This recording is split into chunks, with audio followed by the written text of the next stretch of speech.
అందరికీ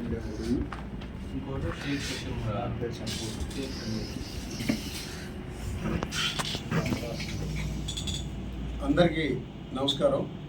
ఈరోజు మాకు రాబడినటువంటి విశ్వసనీయమైనటువంటి సమాచారం ఏంటంటే, రైల్వే స్టేషన్ దగ్గర ఒక ఇద్దరు వ్యక్తులు 2 బ్యాగ్స్తో అనుమానాస్పదంగా ఉన్నారు అని చెప్పి వచ్చిన సమాచారం మేరకు మా ఎస్ఐ హరిబాబు వెంటనే మధ్యవర్తుల్ని సెక్యూర్ చేసుకొని సిబ్బందితో కలిసి రైల్వే స్టేషన్ మన అక్కడ స్టాండ్ 2-వీలర్ స్టాండ్ నుంచి వస్తున్నటువంటి ఇద్దరు వ్యక్తుల్ని అనుమానంతో ఆపి ప్రశ్నిస్తే వాళ్ళు మహారాష్ట్రకు చెందిన వాళ్ళకే తెలిసింది. అందులో ఒక ఆయన పేరు ఇంటూ అంబదాస్ షిండే అని, అతను మహారాష్ట్ర ఉస్మానాబాద్ జిల్లా. ఇంకొక అతను మైనరు.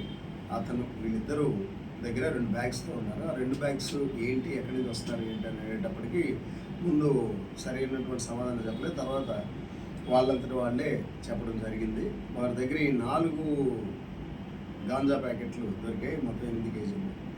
సో ఈ 8 కేజీలు గాంజాను డిప్యూటీ తహసీల్దార్ గారి ఆధ్వర్యంలో వాటిని సెర్చ్ చేసి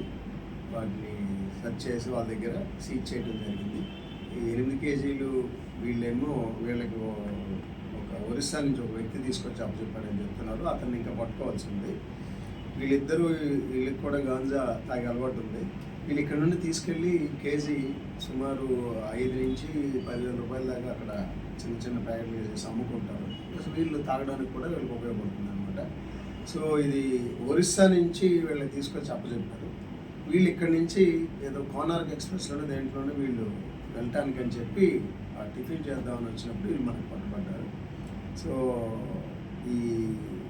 వీళ్ళిద్దరిని మైనర్ని ఇతన్నేమో అరెస్ట్ చేయడం జరిగింది. మైనర్ని అదుపులో తీసుకొని వీరిద్దరిని కోర్టుకి ముందు ప్రొడ్యూస్ చేస్తున్నాం. దీంట్లో ఎస్ఐ హరిబాబు ఇతర సిబ్బందిని చాకచక్యంగా పట్టుకున్నందుకు అభినందిస్తూ ప్రజలందరికీ మా విజ్ఞప్తి ఏంటంటే, ఇలాంటి సమాచారం ఉంటే మాకు వెంటనే తెలియజేయండి. మీ వివరాలు గోప్యంగా ఉంచుతాం. మనం ఇలాంటి వాటిని మన దగ్గర కాకుండా ఎక్కడికో వీళ్ళు పట్టుకెళ్తున్నా మనం వీటిని అరికట్టాల్సినటువంటి, అదుపు చేయాల్సినటువంటి బాధ్యత మన మీద ఉంది. కాబట్టి పోలీస్ శాఖకి ప్రజలు కూడా సహకరిస్తే మరింత కట్టుదిట్టంగా మనం వీటిని అదుపు చేసేటటువంటి పరిస్థితి ఉంటుంది. కాబట్టి దయచేసి మీరు అందరూ సహకరించండి. ఖచ్చితంగా మనం ఇలాంటి రవాణా జరగకుండా అడ్డుకునేందుకు అవకాశం ఉంటుంది. కాబట్టి మాకు సహకరించమని ప్రార్థిస్తాం.